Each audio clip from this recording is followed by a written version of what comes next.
Passa a palavra agora ao pregador.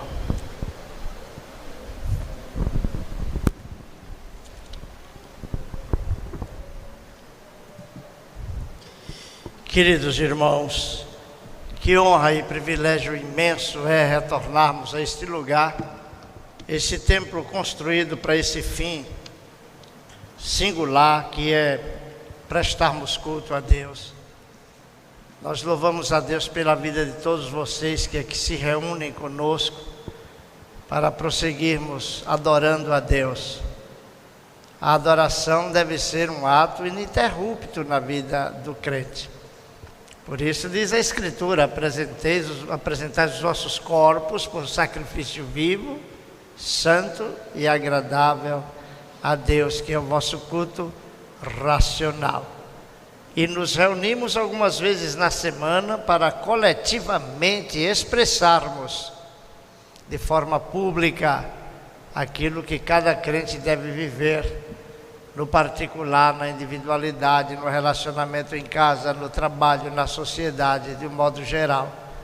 A nossa vida deve ser sempre os nossos atos e as nossas palavras, atos que glorifiquem a Deus. Vamos prosseguir, irmãos, meditando na palavra do Senhor. Abra sua Bíblia no livro de Êxodo, capítulo 19. Os primeiros versos de 1 a 6 diz assim: damos as boas-vindas a todos que nos acompanham, que acompanham a Igreja Presbiteriana de Bom Jardim, do seu lar, pelos meios da internet. Que Deus abençoe e fale ao seu coração. Êxodo 19, Deus fala com Moisés no Monte Sinai. No terceiro mês da saída dos filhos de Israel da terra do Egito, no primeiro dia desse mês, vieram ao deserto do Sinai. Tendo partido de Refidim, vieram ao deserto do Sinai, no qual se acamparam. Ali, pois, se acampou Israel em frente do monte. Subiu Moisés a Deus, e do monte o Senhor o chamou e lhe disse: assim falarás à casa de Jacó e anunciará aos filhos de Israel: tendes visto o que fiz aos egípcios, como os levei sobre asas de águia e vos cheguei a mim. Agora, pois, se diligentemente ouvirdes a minha voz e guardardes a minha aliança, então sereis a minha propriedade peculiar dentre todos os povos, porque toda a terra é minha. Vós me sereis reino de sacerdotes e nação santa. São estas as palavras que falarás aos filhos de Israel. No capítulo 20, até o verso 17, diz: então falou Deus todas essas palavras: eu sou o Senhor teu Deus, que te tirei da terra do Egito, da casa da servidão. Não terás outros deuses diante de mim. Não farás para ti imagem de escultura, nem semelhança alguma do que há em cima nos céus, nem embaixo na terra, nem nas águas debaixo da terra. Não as adorarás, nem lhes darás culto, porque eu, o Senhor teu Deus, sou zeloso, que visito a iniquidade dos pais nos filhos até a terceira e quarta geração daqueles que me aborrecem, e faço misericórdia até 1000 gerações daqueles que me amam e guardam os meus mandamentos. Não tomarás o nome do Senhor teu Deus em vão, porque o Senhor não terá por inocente o que tomar o seu nome em vão. Lembra-te do dia de sábado para o santificar. 6 dias trabalharás e farás toda a obra, mas o 7º dia é o sábado do Senhor teu Deus. Não farás nenhum trabalho, nem tu, nem o teu filho, nem a tua filha, nem o teu servo, nem a tua serva, nem o teu animal, nem forasteiro das tuas portas para dentro. Porque em 6 dias fez o Senhor os céus e a terra, o mar e tudo o que neles há, e ao 7º dia descansou. Por isso o Senhor o abençoou o dia de sábado e o santificou. Honra teu pai e tua mãe, para que se prolonguem os teus dias na terra que o Senhor teu Deus te dá. não matarás, não adulterarás, não furtarás, não dirás falsos testemunhos contra o teu próximo, não cobiçarás a casa do teu próximo, não cobiçarás a mulher do teu próximo, nem o seu servo, nem a sua serva, nem o seu boi, nem o seu jumento, nem coisa alguma que pertença ao teu próximo. Querido Deus, ilumina mentes e corações neste recinto, os que estão perto e os que estão longe, para que compreendam com clareza a tua palavra. Que o Espírito do Senhor aplique essas verdades em seus corações e transforme suas vidas, em nome de Jesus. Amém. Amados irmãos, nós lemos no capítulo 19, a anunciação que Deus faz a Israel por intermédio de Moisés, da aliança que Deus faz com aquela nação, os descendentes de Abraão. E do Egito, os israelitas partem para o Sinai, o Monte Horebe, exatamente ali onde Moisés foi chamado por Deus. Deus manifestou sua glória a Moisés, agora manifestará a sua glória ao seu povo. Deus se dá a conhecer ao seu povo. Queridos irmãos, o Deus eterno escolheu Abraão, Isaque e Jacó. Disse a estes patriarcas que deles faria uma grande nação, e que o descendente de Abraão seria aquele por quem Deus abençoaria as famílias da terra. Então Deus enviou Israel ao Egito. Era um número pequeno de 70 vidas, 70 pessoas com Jacó entraram no Egito, e de lá sai em número de 2, alguns estimam até 4 milhões de pessoas entre os israelitas e um misto de gente que creram no Deus de Israel, ou que pelo menos aproveitou aquele momento como uma oportunidade para sair da subjugação egípcia. Deus libertou Israel e já havia dito a Abraão que ele faria o seu nome conhecido de todas as terras por meio da sua descendência. O profeta Isaías diz que Israel é a lâmpada de Deus entre as nações, é luz entre as nações, é a testemunha de Deus entre os povos. No Novo Testamento, Jesus diz que a igreja é a testemunha de Cristo, essa testemunha que Deus tem desde a encarnação de Cristo até a volta de Jesus, para ser sal da terra e luz do mundo. Então, queridos, Israel oprimido no Egito, Deus tira com mão poderosa, e Deus mesmo é quem conduz a saída do povo hebreu por intermédio de Moisés, arrancando da opressão egípcia e conduzindo ao deserto de Midian. Dali partiria para a terra que Deus havia prometido a Abraão. E Deus mesmo é quem faz com este povo aliança. Deus já tinha feito uma aliança com Abraão, com Adão, é o pacto das obras, e disse: se obedecer, será abençoado tu e tua posteridade. Adão pecou e todos pecamos em Adão. Então Deus chama Abraão e faz uma aliança com Abraão. O sinal da aliança com Abraão é a circuncisão, um rito na carne que apontava para um rito que identificaria todos os filhos de Deus, aqueles que são recebidos na família da fé, que é o batismo a partir da vinda de Cristo Jesus. E então Deus faz uma promessa a Abraão, naquela aliança, de que enviaria um Salvador para remir toda a descendência de Abraão e todos aqueles que seriam da fé, como Abraão, judeus e gentios. Deus então tira Israel do Egito e agora leva ao Monte Sinai, onde faz uma aliança com os descendentes de Abraão. E é Deus mesmo quem estabelece os parâmetros e as condições desta aliança, desta comunhão, ao entregar a lei que é chamada no Novo Testamento da velha aliança, selada com sangue de animais.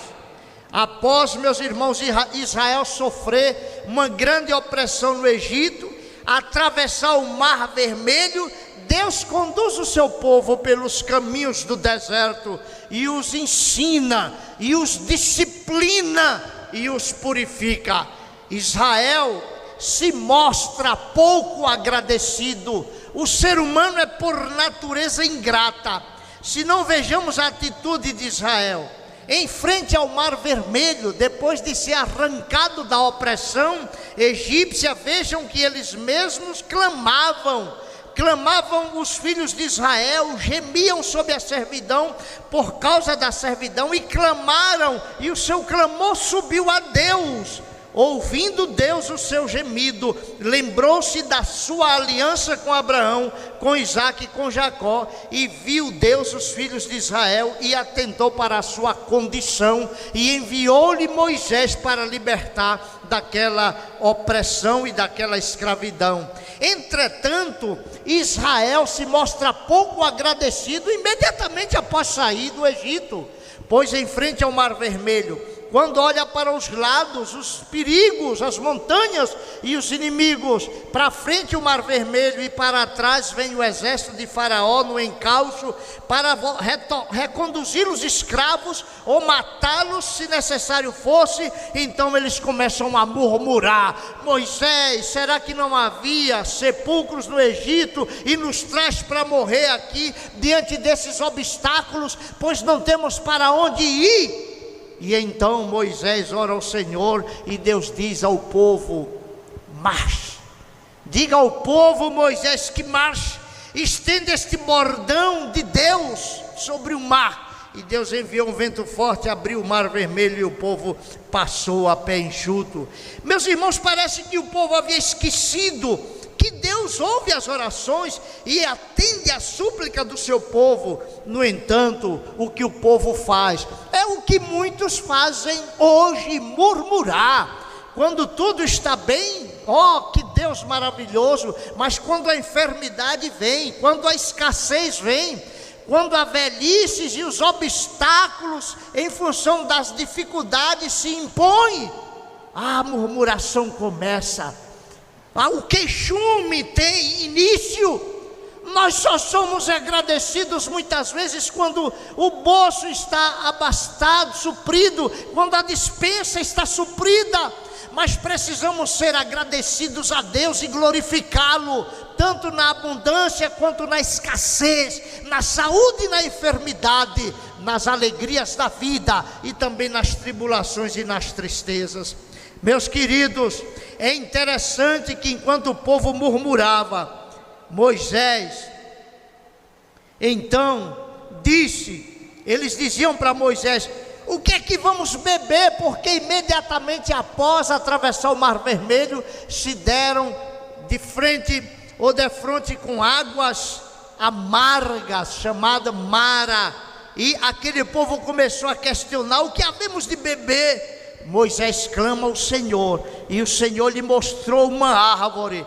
Moisés lançou aquela árvore nas águas, e as águas tornaram doces. Moisés está sempre dando um exemplo e um testemunho vivo de que não é a murmuração que resolve os nossos problemas. A murmuração só cria no coração humano um senso de insatisfação, um azedume na alma, uma amargura, uma raiz amarga, um fel amargo na existência. Mas a gratidão, a oração, fazer conhecida diante de Deus todas as nossas súplicas através da oração, é o que Moisés ensina àquele povo. Então Deus faz uma promessa a esse povo murmurador, e Deus demonstra, apesar de Israel, a sua bondade. E Deus lhe diz, como está em Êxodo 15, 26 e 27: se ouvirdes atento a voz do Senhor teu Deus, e fizeres o que é reto diante dos seus olhos, e deres ouvidos aos seus mandamentos, e guardares todos os seus estatutos, nenhuma enfermidade virá sobre ti, das que enviei sobre os egípcios, pois eu sou o Senhor que te sara. Então chegaram a Elim, onde havia 12 fontes de água e 70 palmeiras, e se acamparam junto das águas. Deus mostra que Deus, Ele é a fonte da provisão, do socorro, do refrigério, e Ele tem o poder de usar os meios naturais ou sobrenaturais, se for o caso, para suprir as nossas necessidades. E então ali Deus fará uma aliança com Israel, uma aliança no Monte Sinai. Mas o povo demonstra como é intensa a dureza do seu coração, a ingratidão de sua alma a Deus. E essa ingratidão é demonstrada mesmo antes de chegar ao pé do Monte Sinai. Reclamou com Moisés diante do Mar Vermelho. Imediatamente após o Mar Vermelho, murmurou contra Moisés diante das águas amargas. E quando faltou pão, reclamou: trouxe-nos para morrer de fome nesse deserto, Moisés. Então Deus adverte de que as murmurações de Israel não eram murmurações contra Moisés, eram murmurações contra Deus. Meus queridos, é muito solene e sério isso aqui. Quantas vezes esquecemos que Deus em Cristo fez uma aliança para nos abençoar, não com provisões materiais, mas com toda a sorte de bênçãos espirituais nos lugares celestiais em Cristo Jesus. Meus irmãos, a Bíblia diz em Êxodo 16 que pela manhã, disse o Senhor, vereis a glória do Senhor, porquanto ouviu as vossas murmurações. Pois quem somos nós e para que murmureis contra nós? Prosseguiu Moisés. Será isso quando o Senhor à tarde vos der carne para comer, e pela manhã pão que vos farte? Porquanto o Senhor ouviu as vossas murmurações, com que vos queixais contra eles. Pois quem somos nós? Às vezes as vossas murmurações não são contra nós, e sim contra o Senhor. Disse Moisés a Arão: dize a toda a congregação dos filhos de Israel: chegai-vos à presença do Senhor, pois ouviu as vossas murmurações. Quando Arão falava a toda a congregação dos filhos de Israel, olharam para o deserto, e eis que a glória do Senhor apareceu na nuvem. E o Senhor disse a Moisés: tenho ouvido as murmurações dos filhos de Israel. Dizei-lhes: ao crepúsculo da tarde comereis carne, e pela manhã vos fartareis de pão, e sabereis que eu sou o Senhor vosso Deus. Ainda assim, meus irmãos, mesmo Deus mandando maná do céu, mesmo Deus mandando codornizes para alimentar aquele povo não aprendeu, pois mais uma vez, desta feita no deserto de Sim, murmura contra Moisés. Por quê? Por falta de água.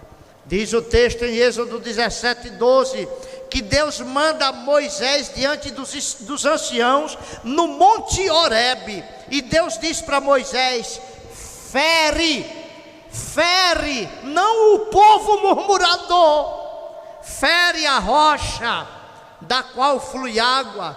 Meus irmãos, e Moisés bateu com o cajado na rocha e fluiu água.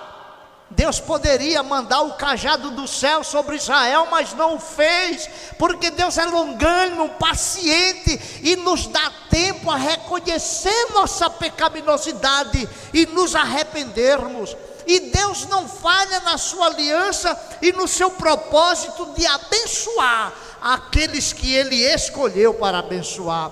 Aquela rocha tem um significado espiritual, porque aquela rocha é Cristo. Aquela rocha é Cristo que foi ferido na cruz por nossos pecados. A rocha de esquina, a pedra que os construtores rejeitaram.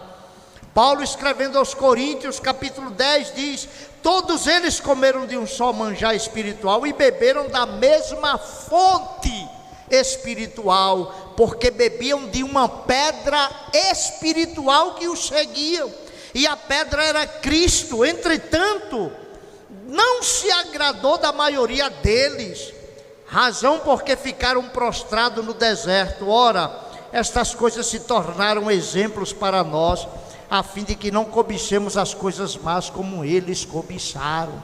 De todos os que saíram do Egito, dos adultos, morreram praticamente 100%, ficando apenas Josué e Calebe. E por quê? Por causa das murmurações, da ingratidão, da dureza do coração, da impenitência, do pecado.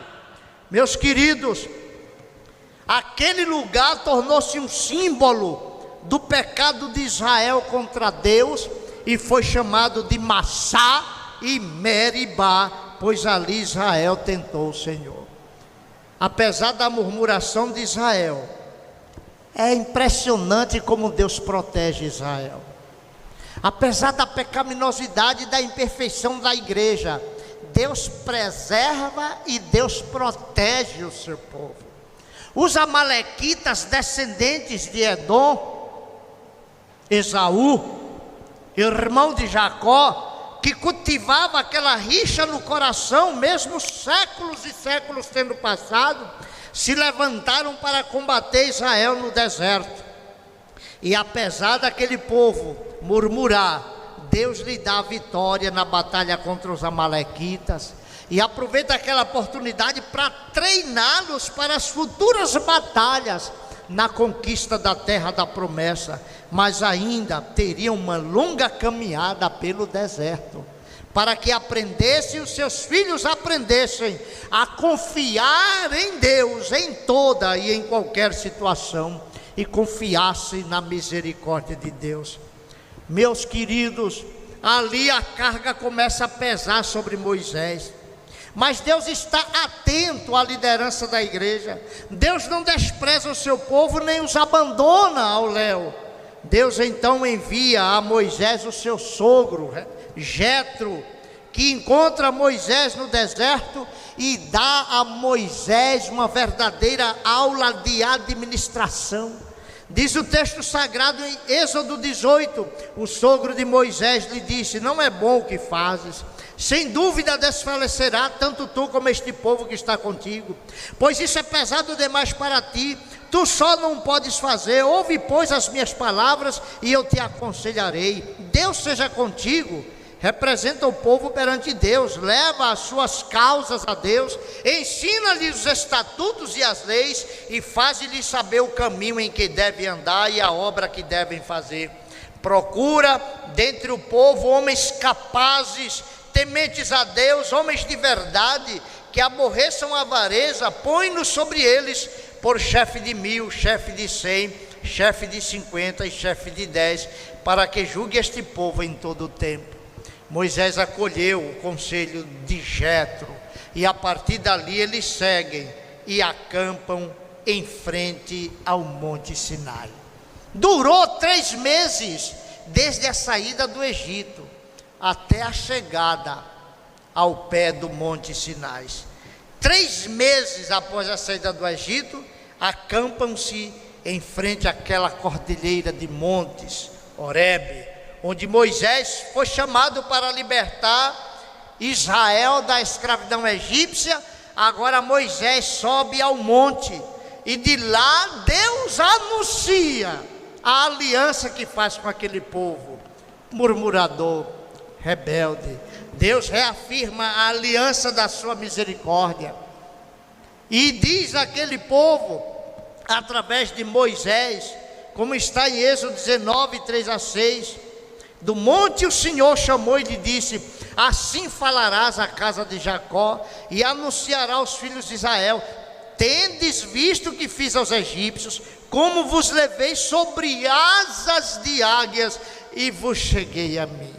Deus nos leva como a águia leva os seus filhotes nas asas. Ele carrega a sua igreja desde o Velho Testamento aos dias atuais, até chegar ao Monte Santo da gloriosa presença de Deus, no novo céu e na nova terra, na casa do Pai, na Jerusalém celestial. E Deus diz: agora, se diligentemente ouvirdes a minha voz e guardardes a minha aliança, então sereis a minha propriedade peculiar dentre todos os povos, porque toda a terra é minha. Vós me sereis reinos e sacerdotes e nação santa. São estas as palavras que falarás aos filhos de Israel. Até nessa aliança, meus irmãos, que é marcada pela entrega dos 10 mandamentos da lei, há graça e misericórdia. Pois Deus escolhe Israel, apesar de Israel, a menor nação, cuja origem é de idolatria. Os pais de Abraão eram idólatras. Alguns estudiosos dizem que Abraão era idólatra em Ur dos Caldeus, mas Deus o chama, Deus o transforma, Deus o salva, e Deus promete que daria a Abraão uma descendência numerosa, e que essa descendência existiria sempre. Israel, meus irmãos, foi dispersado pelo mundo em 70 depois de Cristo, mas hoje Israel está lá incólume, firme, uma potência econômica, militar. Israel tem escudos aéreos que protegem a sua terra, uma inteligência e uma capacidade de administração de bens econômicos extraordinária. Deus preserva esta nação como um sinal ao mundo inteiro que o Deus da Bíblia é o Deus verdadeiro, o Deus que se revelou a Abraão, Isaque, Jacó, a Moisés, e que através de Israel mandou o seu Filho unigênito para remir a humanidade. Então Deus faz uma aliança com Israel e diz: se ouvirdes os meus mandamentos e guardardes a minha aliança, sereis a minha propriedade peculiar. Aqui está uma condição: guarda a minha aliança e será a minha propriedade peculiar. E diz a Bíblia que o Monte Sinai tremeu. Alguns estudiosos querem especular dizendo que foi um vulcão que entrou em erupção, mas não foi. Foi a glória de Deus que se manifestou ali, a presença de Deus naquele fogo, naquele tremor de terra, naquela fumaça, aquela nuvem densa. Foi a glória de Deus falando ao povo, cuja voz o povo não suportou. Veja Êxodo 20, verso 18.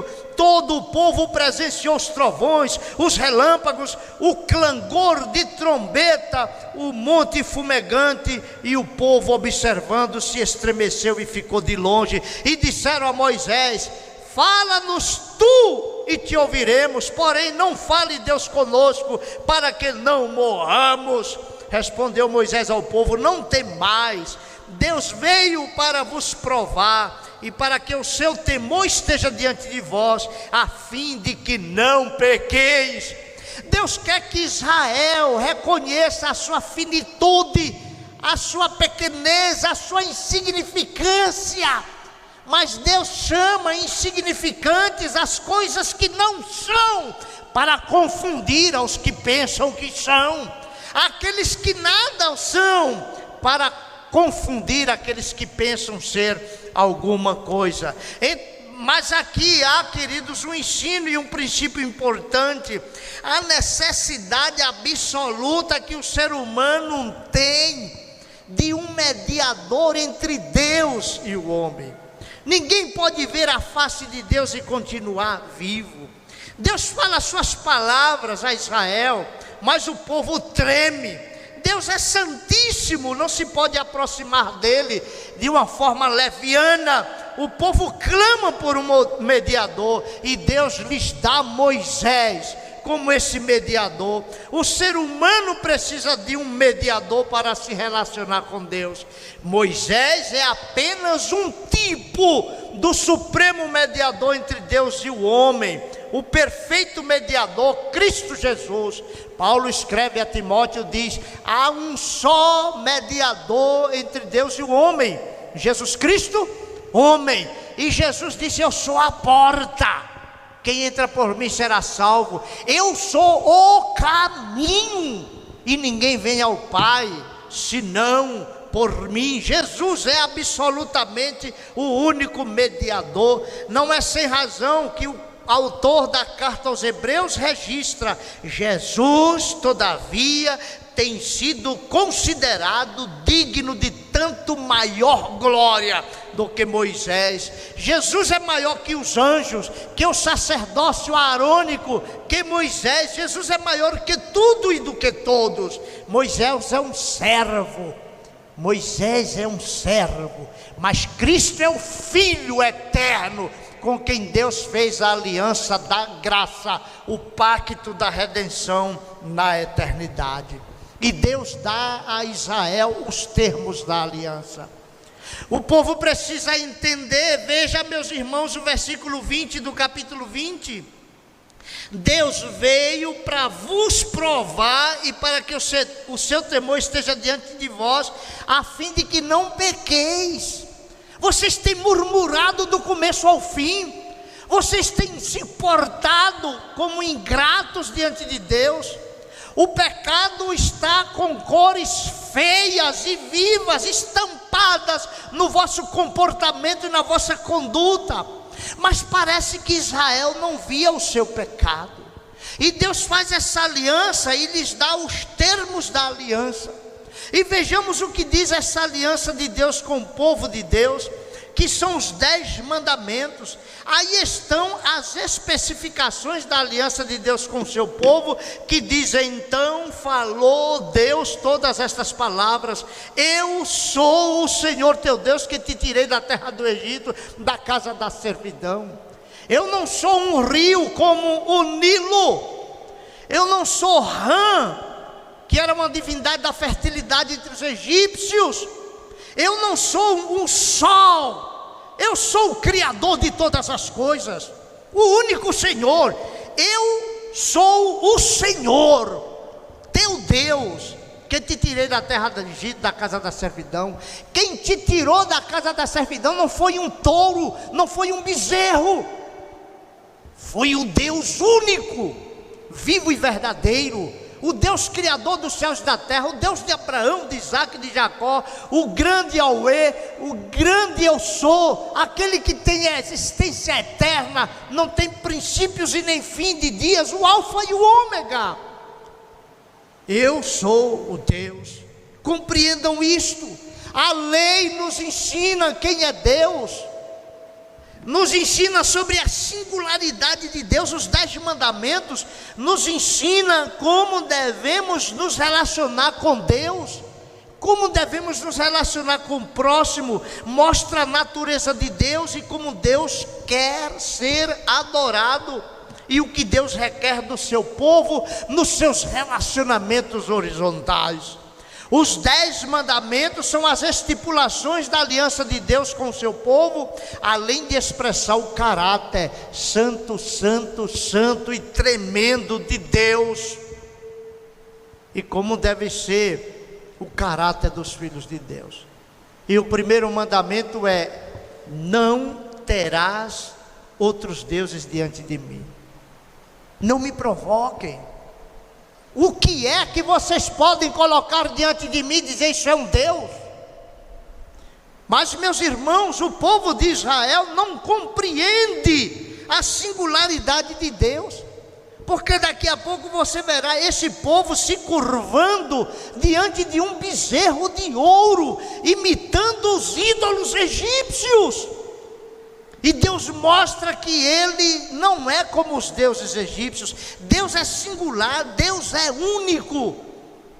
Não terás outros deuses diante de mim. A singularidade de Deus. Deus é Espírito, e importa que os seus adoradores o adorem em Espírito e verdade. Por isso Ele diz no segundo mandamento: não farás para ti imagem de escultura, nem semelhança alguma do que é em cima nos céus, nem embaixo na terra, nem nas águas debaixo da terra. Entretanto, mais uma vez Israel mostra o seu coração endurecido. Deus nos ensina no terceiro mandamento a santidade do seu nome. Não tomarás tomarás o nome do Senhor teu Deus em vão, porque o nome de Deus é grande, é tremendo. Malaquias, o último livro do Velho Testamento, falando sobre a santidade do nome de Deus. Malaquias capítulo 1 diz, a partir do versículo 11: mas desde o nascente do sol até o poente é grande entre as nações o meu nome, e em todo lugar lhe é queimado incenso e trazido ofertas puras, porque o meu nome é grande. E aqui não podemos nos esquecer que Malaquias está profetizando naquele período da reconstrução do templo, depois do exílio babilônico, e que já havia entre muitas nações sinagogas judaicas, onde Deus era adorado em muitas nações, e havia muitas conversões ao Deus de Israel. E o nome de Deus é grande entre as nações, e em todo lugar lhe é queimado incenso, trazido ofertas puras, porque o meu nome é grande entre as nações, diz o Senhor dos Exércitos. Não nos esqueçamos que os magos vieram do Oriente. Aqueles magos tinham em mente as profecias messiânicas. Mas vós o profanais, quando dizeis a mesa do Senhor é imunda, e o que nela se oferece, isto é, a sua comida é desprezível, e dizeis ainda que canseira, e me desprezais, diz o Senhor dos Exércitos. Vós ofereceis o dilacerado e o coxo e o enfermo, assim fazeis a oferta, e aceitaria eu isso da vossa mão, diz o Senhor. Pois maldito seja o enganador, que tendo um animal sadio no seu rebanho, promete e oferece ao Senhor um defeituoso, porque eu sou grande rei, diz o Senhor dos Exércitos, o meu nome é terrível entre as nações. É imundo esse culto. O rito de culto implicava em sacrifício e derramamento de sangue. Certamente aquele odor era forte, mas aquele sacrifício tinha um foco, tinha um alvo, tinha um objetivo.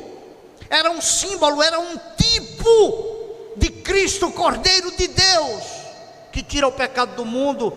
E o culto a Deus não podia ser levianamente desprezado.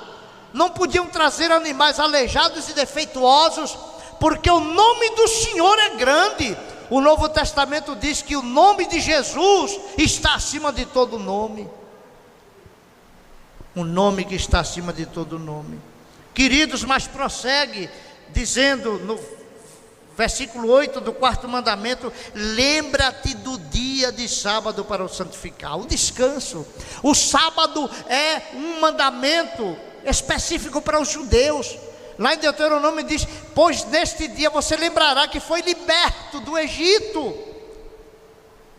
Queridos, esse dia não é uma imposição a partir da vinda de Cristo. Se você estuda o Novo Testamento, você terá todos os 10 mandamentos afirmados no Novo Testamento, com exceção de o 4º. Colossenses 2, 16 e 17 diz que o sábado era a sombra de bens vindouros.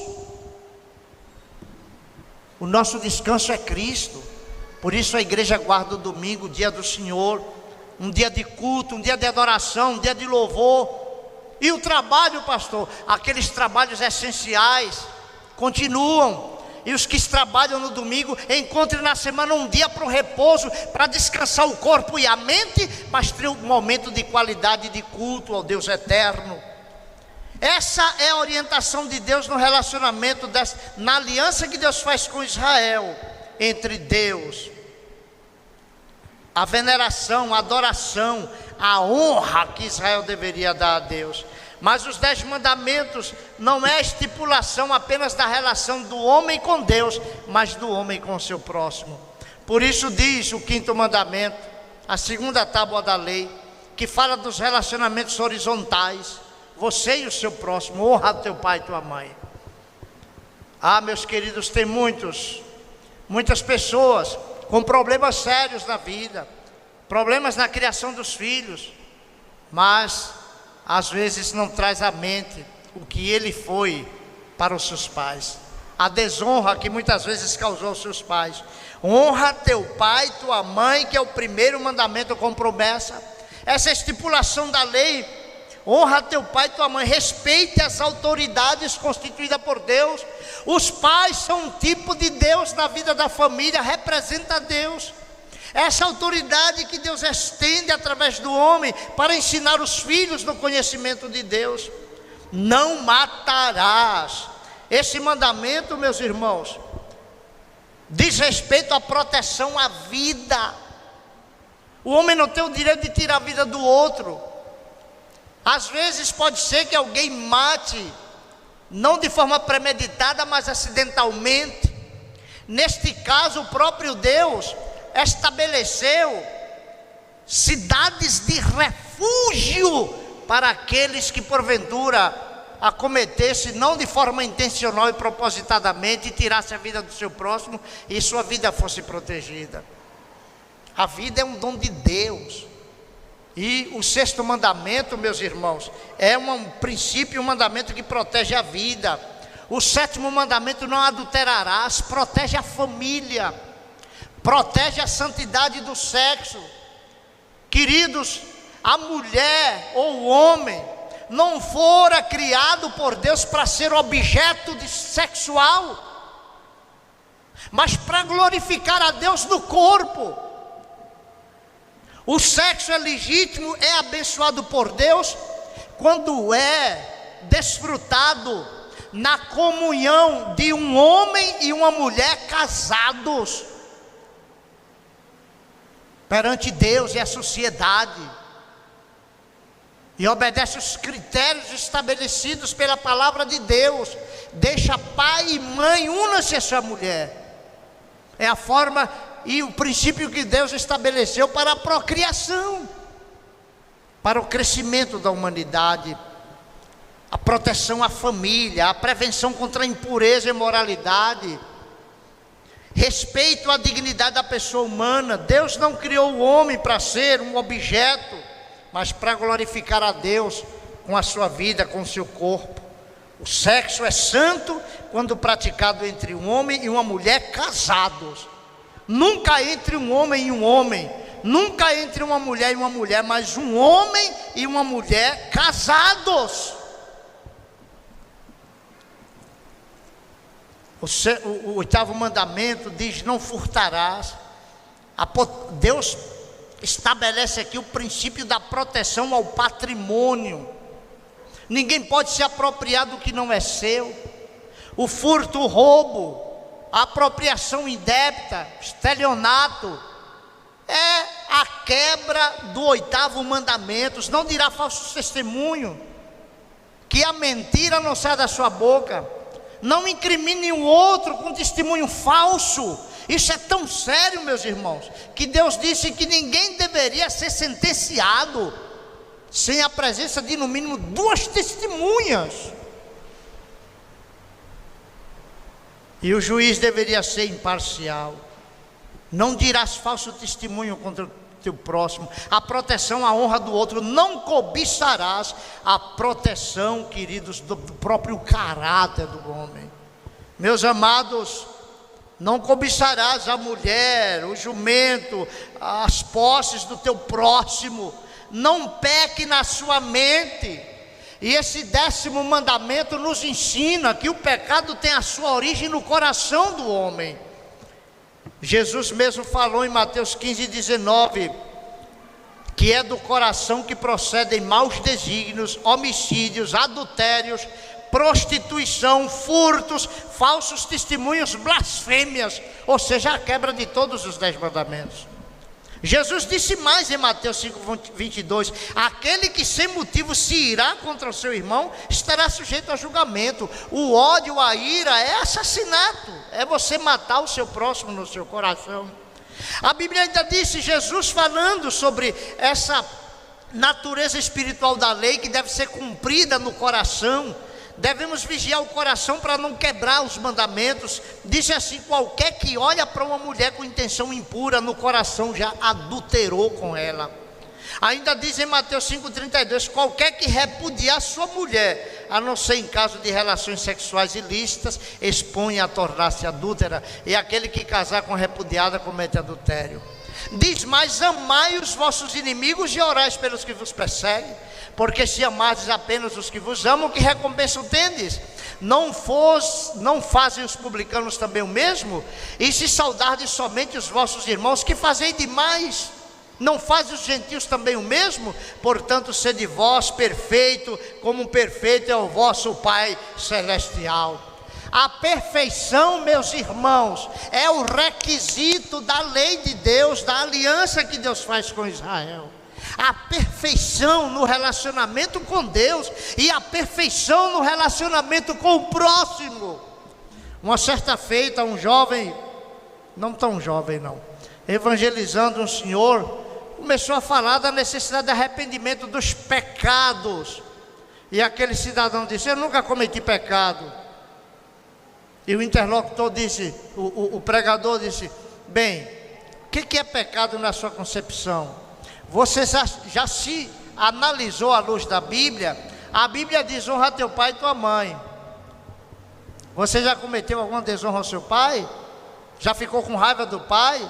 Ficou magoado com alguma ordenança do pai? Isso é desonra ao quinto mandamento. A Bíblia diz: não adulterarás. Já deitou com outra mulher? Não. No seu coração já teve, na sua mente e nos seus olhos, um pensamento e um olhar lascivo? Isso é a quebra do sétimo mandamento. Já assassinou alguém? Não. Já guardou ódio no coração?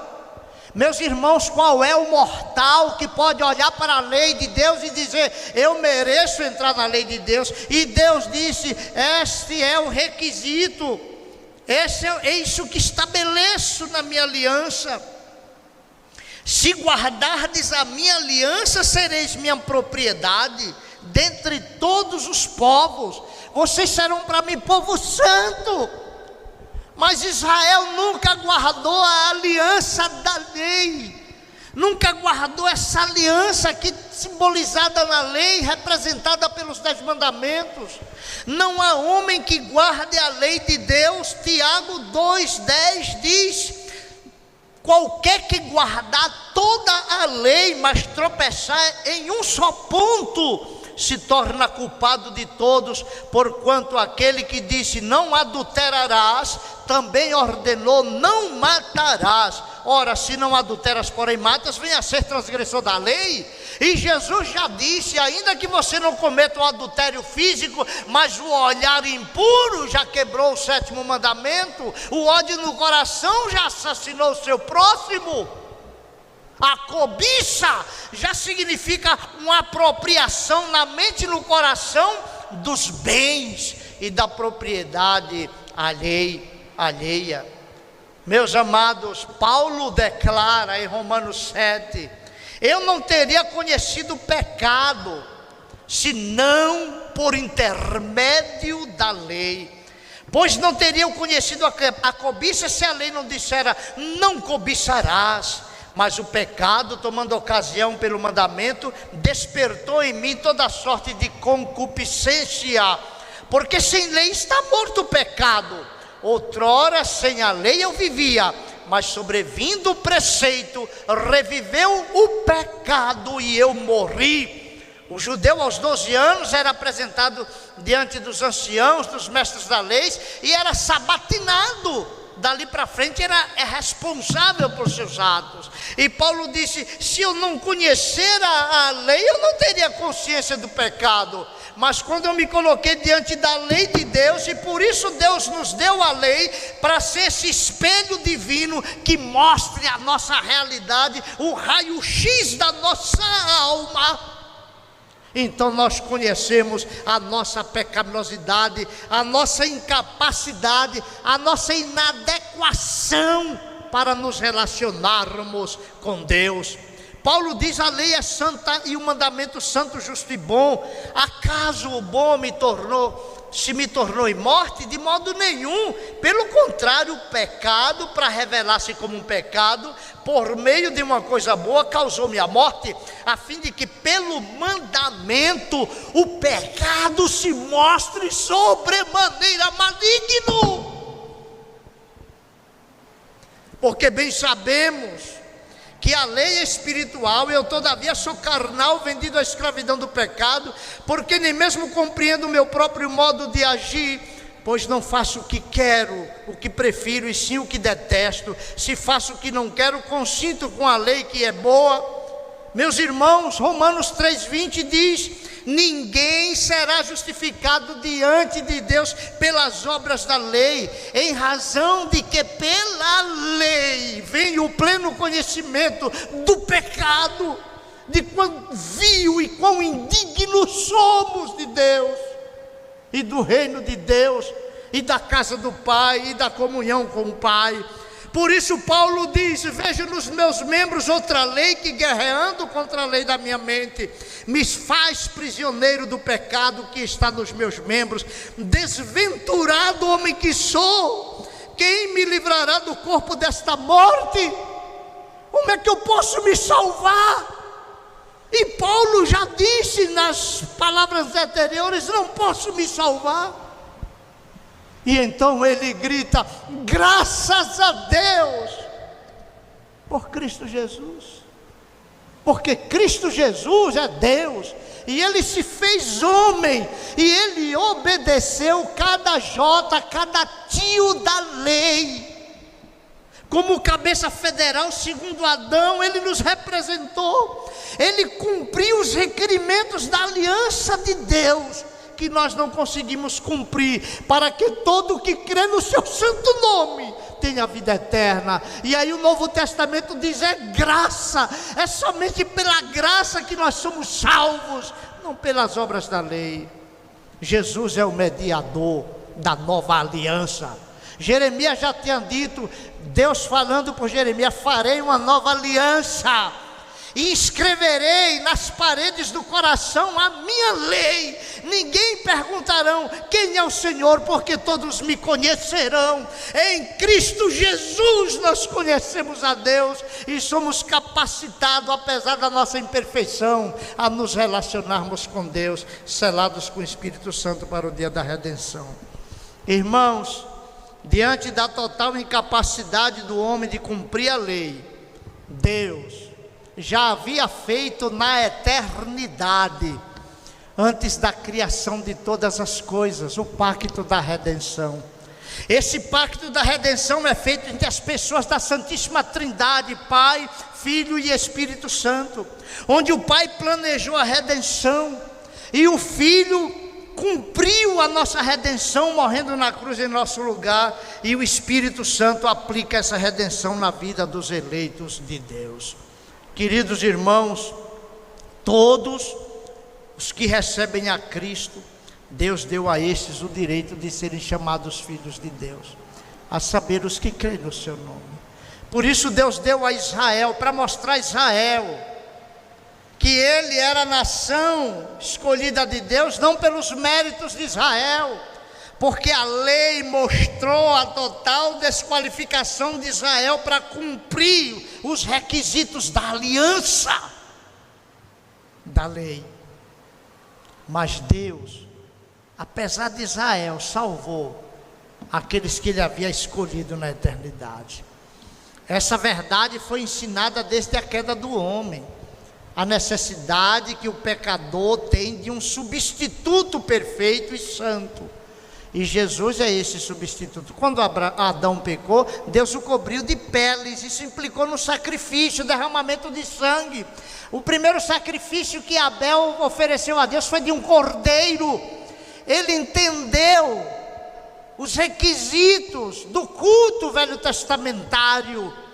O cordeiro, substituto do homem diante de Deus. Sem derramamento de sangue não há purificação de pecado.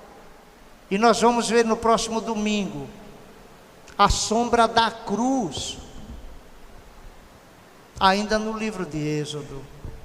Irmãos, Deus selou uma nova aliança, não por meio de sangue de animais, mas pelo precioso sangue de Cristo.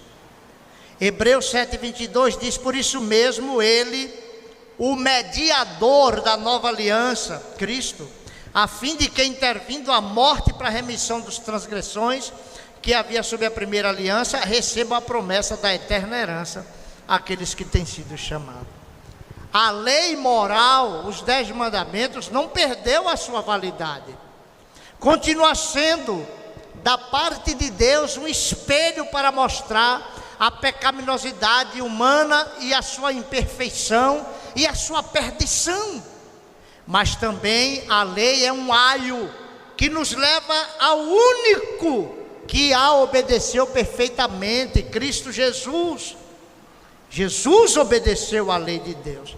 Jesus ofereceu não apenas uma obediência ativa a obedecer os mandamentos, mas passiva, onde ele se deixou ser crucificado.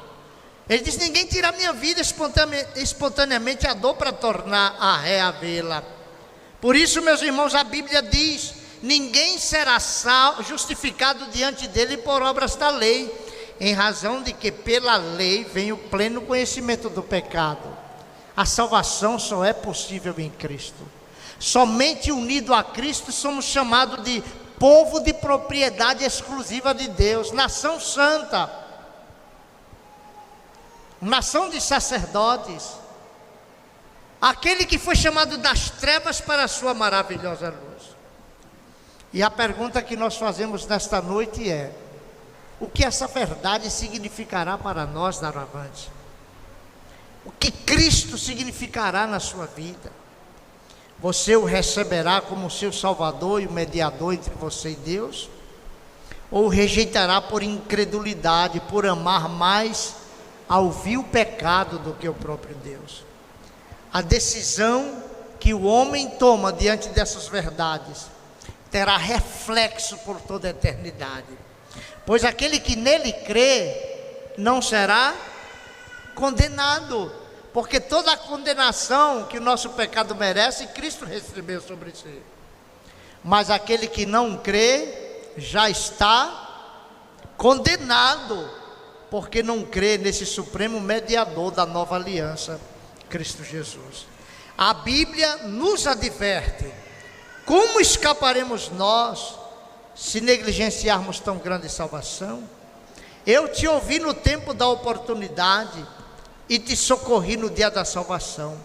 Eis agora o tempo sobre modo oportuno, eis agora o dia da salvação. A salvação que nos é dada por Deus, por intermédio de Cristo. Pela graça sois salvos, mediante a fé. Isso não vem de vós, porque somos pecadores perdidos. É dom de Deus, não de obras, não é das obras da lei, para que ninguém se glorie. Queridos, entendamos a importância da lei. Nós devemos tê-la em alta estima, porque é uma regra para orientar o nosso caráter cristão. Deus continua sendo único em nossas vidas, singular, seu nome santíssimo. Devemos separar na semana um dia para cultuá-lo e adorá-lo. O dia mais apropriado é o domingo, o dia da ressurreição. Não é o sábado que lembra Israel sendo arrancado do Egito, mas o dia que Jesus ressuscitou, pois fomos arrancados das garras do pecado, das trevas e de Satanás, transportados para o reino de Cristo Jesus. Lembremos-nos, queridos, de que a lei é esse instrumento de Deus que nos mostra quão incapazes somos de nos salvar, mas que nos leva a Cristo, um Salvador que salva perfeita, plena e eternamente todo aquele que nele crê. A Bíblia, a lei, cada leitura da Escritura deve nos levar a enxergarmos a nossa nudez espiritual, mas deve nos encaminhar a Cristo, que é aquele que nos veste com vestes alvas de justiça, vestes brancas e palmas das mãos, para entrarmos no reino celestial, cantando glória a Deus, que me salvou, apesar de tão vil pecador que sou. Bendito seja Deus por sua aliança, da lei, a velha aliança, mas especialmente pela aliança da graça, em Cristo Jesus, porque no pacto da redenção, Deus planejou salvar você que crê em Cristo Jesus, salvar todo o que crê no nome do seu Filho. Vamos orar, meus irmãos. Senhor, te rendemos graças, porque deste a tua lei para mostrar nossa pecaminosidade. é esse espelho, esse raio-x que revela a podridão que há dentro do ser humano no plano espiritual, a indignidade, a incapacidade de salvar a si mesmo. O ser humano, apesar de receber tantas bênçãos que vêm de ti, o sol, a chuva, a colheita, mas murmura e se mostra quão vil e pecador, indigno é diante do Senhor. Mas graças te rendemos, porque essa lei não só revela a nossa pecaminosidade, mas como nos aponta a cruz, Jesus a obedeceu em nosso lugar para crer, para que crendo em seu nome, experimentemos o perdão e a salvação, e sermos assim reconduzidos à lei, com um coração que ama a tua vontade, a tua palavra, e busca com o auxílio do Espírito Santo, por tua graça, fazer aquilo que te agrada, obedecendo os teus mandamentos, não para sermos salvos, mas porque somos salvos em Cristo Jesus. Abençoe teu povo aqui reunido, a igreja do Senhor em todos os cantos da terra. Guarda-os em Cristo, dá-lhes, ó Deus, um desejo de sabedoria espiritual, conhecer a tua vontade e conhecer o Senhor acima de tudo, para viver cada dia e momento das suas vidas para o louvor e a glória do teu santo nome. Oramos com gratidão em nome de Jesus. Amém. Irmãos, que a graça do Senhor Jesus, o amor de Deus, o nosso Pai, a comunhão e as consolações do Espírito Santo repousem sobre nós, sobre todo o povo de Deus espalhado na face da terra, hoje e por todo sempre.